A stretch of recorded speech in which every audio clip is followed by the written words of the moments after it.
The Chicago Bears signed 3 different former Atlanta Falcons in free agency, with defensive tackle Grady Jarrett, center Drew Dalman, and now wide receiver Olamide Zaccheaus. And so today we're going to talk to our friends from Locked On Falcons about why Atlanta didn't bring those players back and what we can expect from them in Chicago.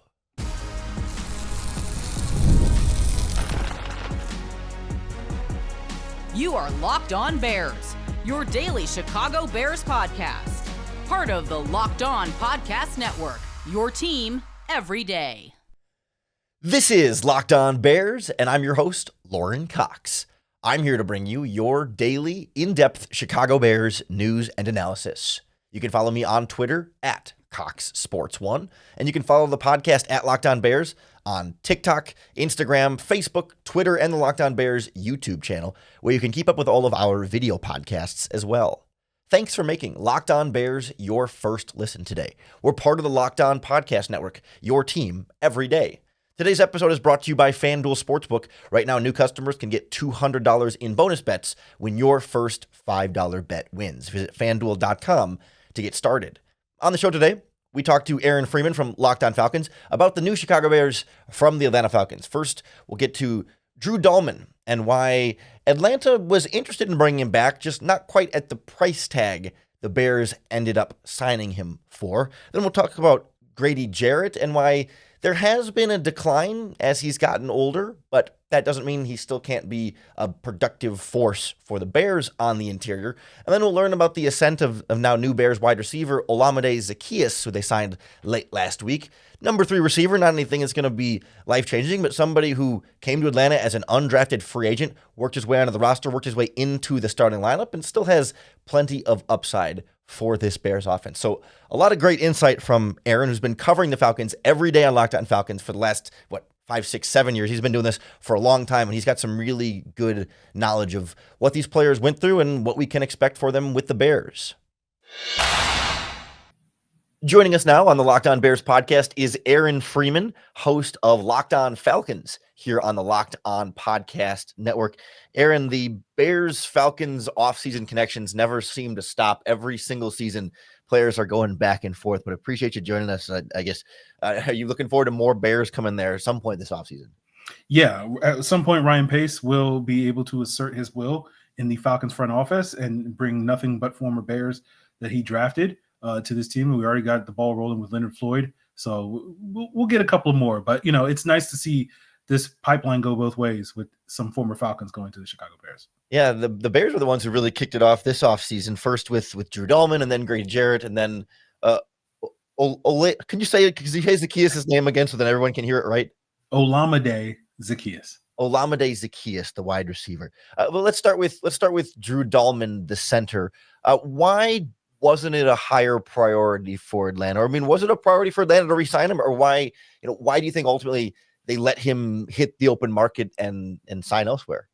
Well, I think the Falcons are a team that wanted to re-sign Drew Dalman, but I think they wanted to get him at the right price. I think there was a certain price point, given that they already made Chris Lindstrom one of the highest paid guards in the league. They paid Jake Matthews on a contract extension that makes him one of the top 5 paid left tackles. They gave Caleb McGarry a second contract 2 years ago. That doesn't make him necessarily a super high paid right tackle, but certainly sort of an above average right tackle contract at $11.5 million a year. And they have second, now going into third year left guard in Matthew Bergeron, and may want to earmark some money for him. And so I think with that in mind, like the Falcons had a certain price point for Drew Dalman, given his value to their football team, and they didn't necessarily want to get into a situation where they were making him, as the Bears did, the second highest paid center in the NFL. That, maybe if Drew Dalman would have been willing to settle on it for a discount, maybe closer to $10 million a year, I think that would have been probably a more appropriate price that the Falcons were willing to match. Is part of that, like, if Drew Dalman were, say, a better center, do you think that the Falcons would have been more willing to pay more? Like, is part of this about the quality of center, or is it more about the injury, or what keeps them from saying, well, there's only a price, there's a certain price we'll stop at because blank? Yeah, I think it is the perception that Dalman is probably a top 10 center in this league. but like where he kind of fits in that top 10 range, like there's probably 4 or 5 centers that you would say these are guys that are definitely top 5 guys. And then there's probably a dozen guys that would probably be in that next tier that you could kind of rank in any order that you wanted and say that these are the next tier of centers. And Dalman's probably in that tier. And so maybe some people might put him at 7 or 8 in this league. Some people might put him at closer to 12 or something like that. And so I think that was part of it. I do think the fact that he's missed time these last 2 seasons, a total of 11 or 12 starts, if I'm not mistaken. And for the most part, the Falcons offense hasn't necessarily skipped a beat. Now, the performance of their replacement in Ryan Nuzul, former undrafted free agent, he's not as good a player as Drew Dalman, but it hasn't been this dramatic drop-off in terms of the Falcons' offensive line play when they've been able to go with essentially a replacement level player at that center spot with Ryan Nuzul. And so I think that was also a part of it. And so I think ultimately the Falcons looked at it and then say, hey, we think Drew Dalman is one of the better centers in the NFL. We'd be probably willing to make him the 4th or 5th highest paid center just because that's how the market sort of dictates that he'll be. But, when it comes to now we're making him the 2nd highest paid center in the NFL, that's maybe not necessarily in our budget, especially given, we can probably get 60 to 70% the player with Ryan Nuzul for basically basement prices. How significant is that injury concern, right? I think it was 3 games with an ankle towards the end of 2023. And then last year it was like 8 or 9 games with an ankle injury. Like, is that, because I think we've had this conversation in Chicago about, Tevin Jenkins, the same thing where it's like back seasons for him where you're missing some games. And it's not like the player is trying to get hurt and it's not like he's not taking care of his body, but at the same time, once there's something that's recurring, you start to ask questions about just how durable this guy is. Is that, I guess, how real of a concern was that for Atlanta? And like from a Falcons fan perspective, like with their Falcons fan going, oh man, this guy's just not going to be reliable if we re-sign him to a long-term contract. I don't think it was necessarily to that degree. I do think it was a factor in the decision whether to pay Drew Dalman or let him walk. Certainly if he had been more durable these last 2 seasons, I think the Falcons probably would have been a little bit more favorable in trying to re-up with him. But because of those injuries, and as I mentioned, having a replacement player in Ryan Nuzul come in, step in, and do solid work, not special, not spectacular, but solid work, it kind of made the Falcons be like, I don't know if we're going to really miss Drew Dalman in the ways that you would think we would miss him based off of how he's played this season. And so when it comes to those injuries, I can't speak to sort of the specifics in terms of that. For me, my perception is generally that, hey, it's just more bad luck and whatnot when you have, bodies and legs flying all around on the offensive line, guys getting rolled up, guys stepping this way and that way. So it's more bad luck. But you're right. I think the fact that it's happened 2 years in a row does make it say, hey, this is not just random occurrence. This may be something that may be a little bit of a pattern. And can we necessarily trust Drew Dalman to be able to play 17 games and gut his way through 17 games like you expect a lot of offensive linemen to do? It's not out of a lack of desire from Drew Dalman or lack of toughness for him, but it does raise that question, and it's just another reason, I think, for the Falcons to justify, hey, maybe he's not worth the premium that other teams are willing to pay. Sure. Last thing before we move on to Grady Jarrett, what was the leadership dynamic like in the offensive line room for the Falcons? I mean, I think we think a lot about like centers stepping in and being that guy, but you got a veteran and Jake Matthews. You mentioned Chris Lindstrom getting a big contract. Caleb McGarry's been around a while. Like they had a lot of established guys in that locker room. Where did Dalman fit into that mix? And sort of, I guess, what did that dynamic look like? Yeah, I wouldn't necessarily tab Drew Dalman as like he was the leader of that room. He was this vocal sort of presence in that room just because, he was kind of one of the last guys to be added to that room. Like you had Caleb McGarry, you had Chris Lindstrom added in 2019, you had Jake Matthews going all the way back to 2014, and Drew Dalman being added to the mix in 2021 and not really getting that opportunity to start games until 2022. And so I don't necessarily know if you look at Drew Dalman as, hey, this is going to be the guy that's going to, take all these disparate pieces for the Bears offensive line room and be that leadership and be that vocal leader that you often see that is sort of more of the stereotypical center around the league. So I don't know if that's necessarily what you're getting for Drew Dalman, but I do think with him, with the increase in money, with the expectation that he'll take on a bigger leadership role for that offensive line room in Chicago, I think he certainly has the capability of doing that, but he just wasn't necessarily tasked with doing that in Atlanta. Well, Bears got another one of the big leaders from the Atlanta locker room there. We'll take a closer look at Grady Jarrett and why the Falcons decided to move on and what we can expect from Chicago as we continue our conversation with Aaron Freeman from Locked On Falcons right here on Locked On Bears. This episode of Locked On Bears is brought to you by Monarch Money. Do you ever check your bank account and wonder, where did all my money go? Between dining out and online shopping and entertainment, it's easy to lose track, but that's where Monarch Money comes in. Your personal CFO giving you full visibility and control over your finances. I have the Monarch Money app on my phone. It's been a really cool way to track my spending and see where all my money is going. Not just what I'm saving, but also what I'm investing. You can track all of your accounts in one place so you can stop just managing your money and start actually building wealth. Because Monarch Money isn't just a budgeting app. It's a complete financial command center. And instead of juggling multiple apps, you can use Monarch to check your finances, your spending, and even plan long-term goals all in the same place. It makes it super easy to use and get your stress levels brought down on your money. Take control of your finances with Monarch Money. Use our promo code LOCKEDONNFL at monarchmoney.com for 50% off your first year. That's Monarch Money, MONARCH money.com. Promo code LOCKEDONNFL for half off your first year. This episode of Locked On Bears is brought to you by FanDuel Sportsbook. March Madness is here, and FanDuel is giving you the chance to get in on the action like never before. Because right now, new customers can get $200 in bonus bets when your first $5 bet wins. That's $200 extra bucks to use on everything from buzzer beaters to Cinderella stories and even who's cutting down the nets.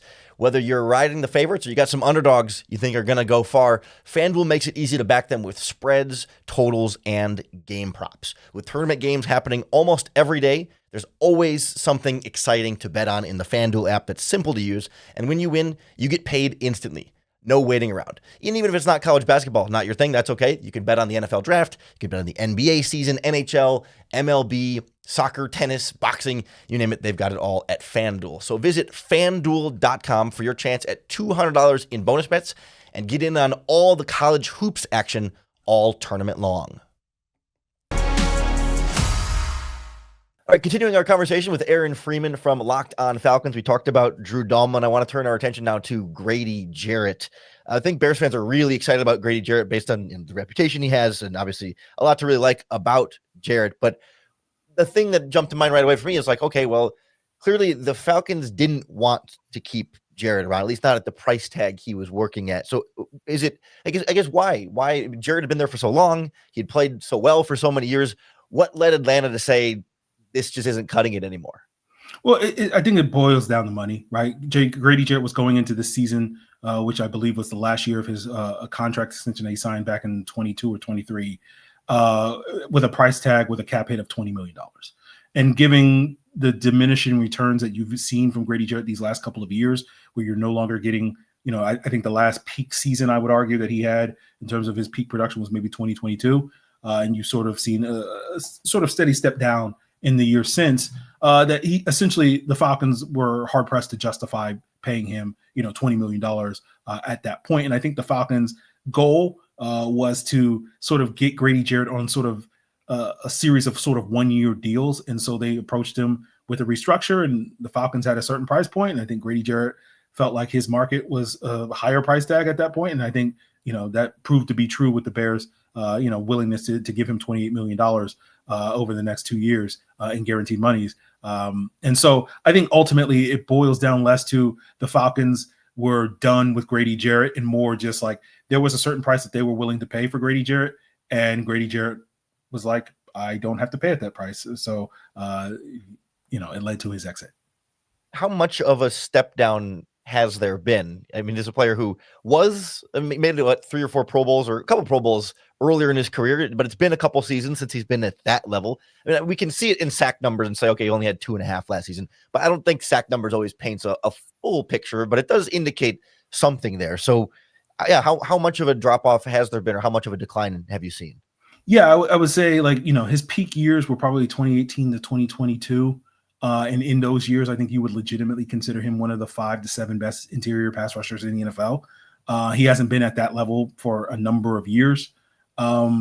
And he's still a good pass rusher. I still think he's probably an above average pass rusher, probably one of the top 25 to 30 interior pass rushers. So that's a guy that probably could start on the vast majority of NFL teams and be a productive player for them. But he's just not going to be that guy that commands the double teams, that brings all the attention for the blocking scheme and the protections and all that stuff that he was at his peak in his day. So I still think he's a productive player, probably a player that can step in day one and potentially be the best interior pass rusher for the Chicago Bears, depending on, how they feel about Gervon Dexter and whatnot at this stage in time. And so I think he still has a lot left in the tank. And I think part of the issue with Grady Jarrett these last couple of years is because the Falcons have really had nobody else in their pass rush, in their D-line room or at the edge or anything like that they've had to really rely on Grady Jarrett to kind of play a ton of snaps, rather than probably at this stage in his career, as you see with players like Fletcher Cox in Philadelphia towards the end when he was at the becoming more part-time players.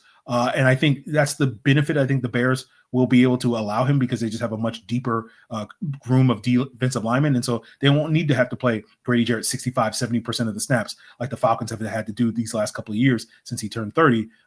Maybe they could cut that snap count into half and only play him 35% of the snaps, or 40% or 50%. That is much more in line with, I think, what he's ideally used at this point, which is a guy that you want to put on the field on third downs, passing situations, and be that disruptive presence. Even if he's not getting the sacks, he's getting the pressures. He can still win one-on-ones if he gets those opportunities for the Chicago Bears. He's a high-effort player.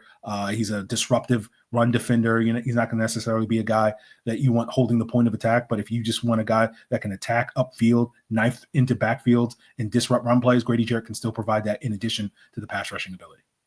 How much do you think the drop-off is related at all, or if not at all, to the torn ACL in 2023? Is there any aspect of maybe he lost a step with such a significant injury? Because certainly he came back full health and played all of last season, so it's not a durability question there, but is there just a getting older and the body doesn't hold up as well when you're recovering from a major injury like that? To be honest with you, I actually thought he played better this past season coming off the ACL injury than he played in the previous season before the ACL injury. That I felt like, and some of that is owed to maybe high expectations, because in 2023, the Falcons brought in other veterans like Calais Campbell and David Onyemata and Bud Dupree. And this was the first time that the Falcons had a functional D-line room, a competent with NFL caliber players in the room. And so the expectations were that, Grady Jarrett's going to be able to bounce back and pick up, and play at that sort of premier level that we haven't seen for at least a year or two up to that point. And he didn't quite do that. It wasn't like he was bad in 2023, but it didn't live up to the hype.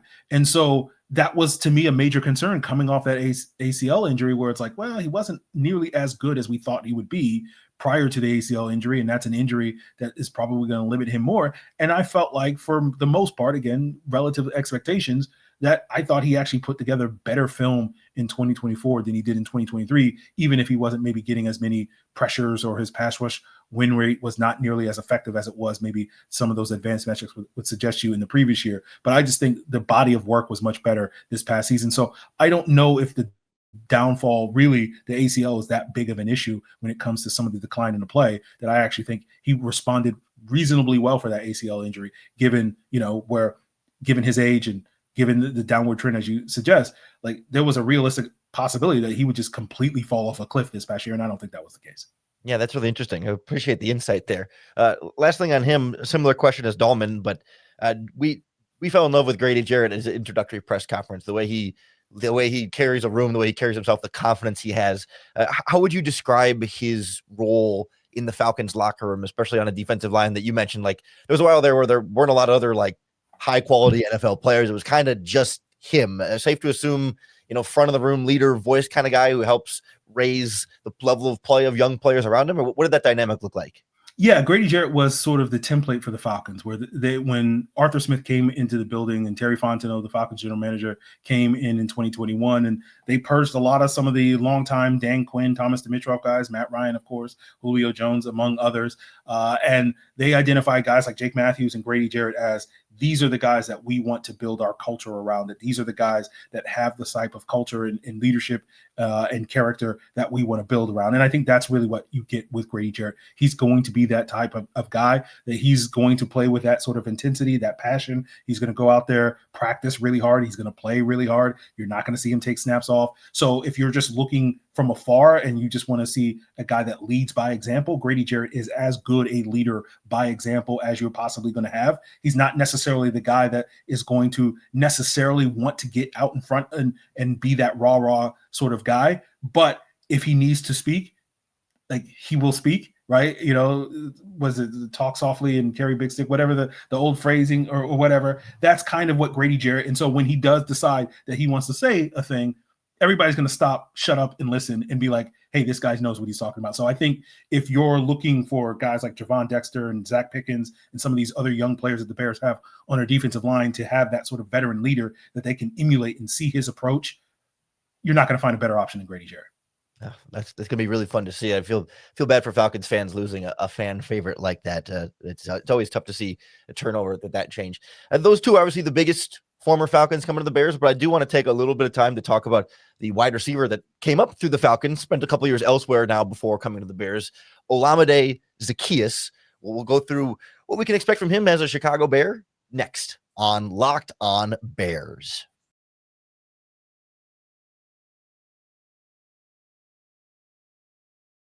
All right, wrapping up our conversation with Aaron Freeman from Locked On Falcons, going through the Bears' acquisition of former Falcons. And we got to go back a couple of years for this former Falcon, but Atlanta's kind of where he got a start and made a name for himself. Wide receiver Olamide Zaccheaus, still working on nailing that pronunciation. Obviously spent last season with Washington, 2 years ago with the Eagles, but first 4 years of his career, the Atlanta Falcons as an undrafted rookie free agent. And I want to start there, Aaron. He comes in as a UDFA out of Virginia, makes the 53-man roster as a rookie. What was sort of the trajectory from there? And I guess what stood out at the time? Like, how was he able to find a way in and then stick around for a while? Well, Ozzy, as we often called him, to make it easier for the pronunciation, was a player that played a lot of slot snaps at Virginia. And I'll be honest with you, I don't quite remember exactly all the circumstances that led to him making the roster in terms of what the makeup of that room was. But I recall that was 2018, I think we traded Sanu in 2019 and we just drafted Calvin Ridley and Julio was there.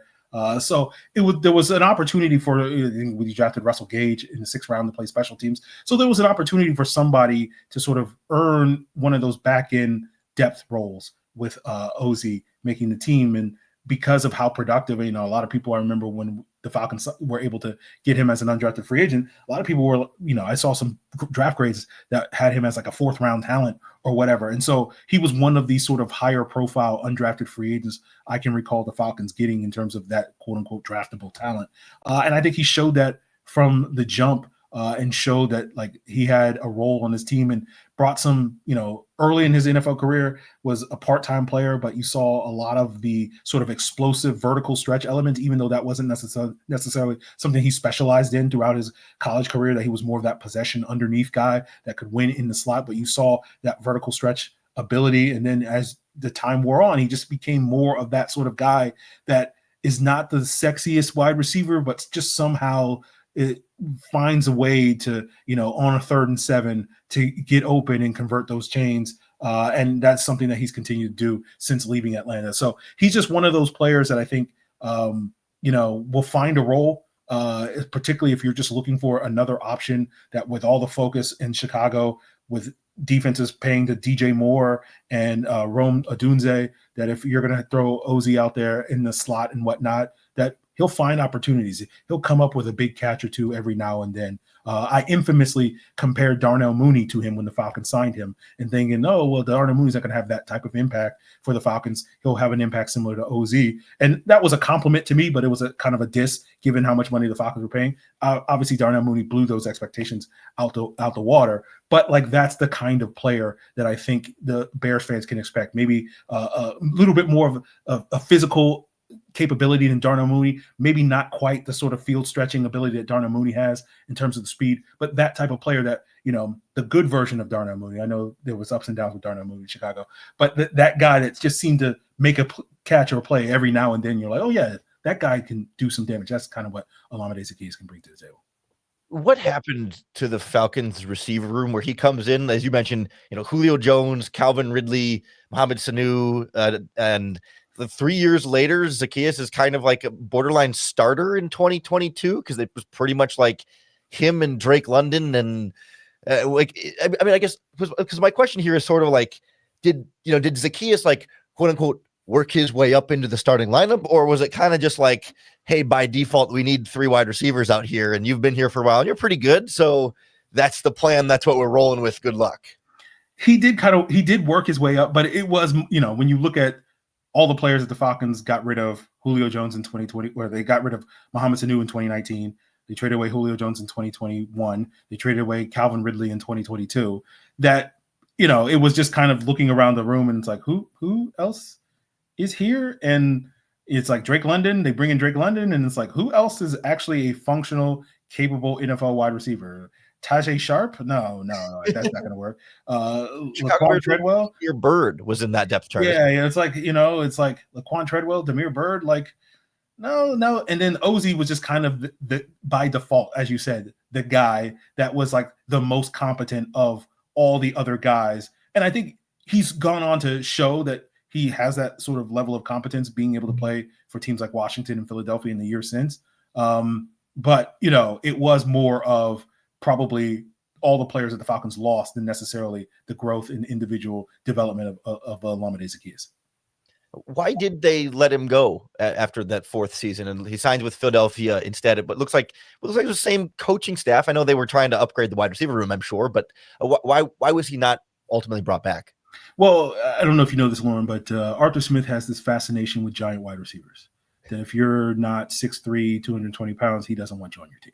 And so that kind of explains it, where they were like, well, we can re-sign this Olamide Zaccheaus, who's like 5'8", 190 pounds, or we can go out there and get Mac Hollins, or we can go out there and get, some other giant wide receiver that's going to do wonders for this football team. And so that's, to me, what it essentially boils down to. He just did not fit the Arthur Smith profile. He also, the other thing that stood out in that 2022 season was that when Marcus Mariota was the starting quarterback, that he was a very productive player, that he was kind of the go-to guy on third downs when Mariota was the quarterback. But then when they made the switch late in that season to Desmond Ridder, like Drake London kind of sort of became the entire offense, and Ridder and Olamide Zaccheaus didn't necessarily mesh that well. And so it was interesting to me to see Olamide Zaccheaus follow Marcus Mariota to Philadelphia and then to Washington, in both instances signing after Marcus Mariota did. And so I was a little surprised that, he didn't go back to Washington with Marcus Mariota. But I think that was also a factor in it, that, that connection between Zaccheaus and Ridder didn't quite cement itself towards the end of that 2022 season. And so the Falcons felt like, hey, and Arthur Smith, his natural proclivities is just like, bring me the 6'5", 230 pound guy that can block. And that's what I want in my number 2 wide receiver, not some guy that's actually going to catch the football and separate from coverage and all that stuff. Like that's ridiculous. Who's going to block? Who's basically a tight end at the position? And then, he had stars in his eyes when he saw Mac Hollins. Yeah, and apparently now DK Metcalf as well in Pittsburgh with Arthur Smith there. Yeah, well, good to know. I was going to say that I had to double check to make sure Marcus Mariota wasn't still a free agent, to see if that was still potentially coming down the pipeline for the Bears there. But no, you're right. Re-signed with Washington on a 1-year deal. Great knowledge there, Aaron. Inside stuff that we can only get from somebody covering the Falcons every single day like you do over on Locked On Falcons. Thanks so much for joining us. And I'm sure whether it's next week or next offseason, there'll be another Bear going to Atlanta or Falcon coming to Chicago, and we'll do the same thing again, just like we did, I think, last year and the year before that. Probably the year before that, too. Yeah, it's been many, many years of Ryan Pace secretly running the Atlanta Falcons. Yeah, good luck with that. Yeah. We're doing great. Thanks again to Aaron Freeman from Locked On Falcons for joining us on the podcast today. If you enjoyed our conversation, make sure you hit the subscribe button on YouTube or wherever you listen to podcasts, because that's going to be the best way to keep up with all of our daily, in-depth Chicago Bears news and analysis. Keep making Locked On Bears your first listen each and every day. If you're looking for a second listen, don't forget we have Locked On NFL, which covers the league as a whole. If you want to look ahead to the NFL draft, Locked On NFL Draft as well has you covered each and every day, breaking down prospects and big boards and mock drafts, you name it all. Just make sure you come on back to Locked On Bears again tomorrow and each and every day. If the Bears make more free agent signings or any and all moves, we're going to get you ready for the NFL draft as well. And in exchange, I hope that tuning into Locked On Bears every day makes it just a little bit easier for you to bear down.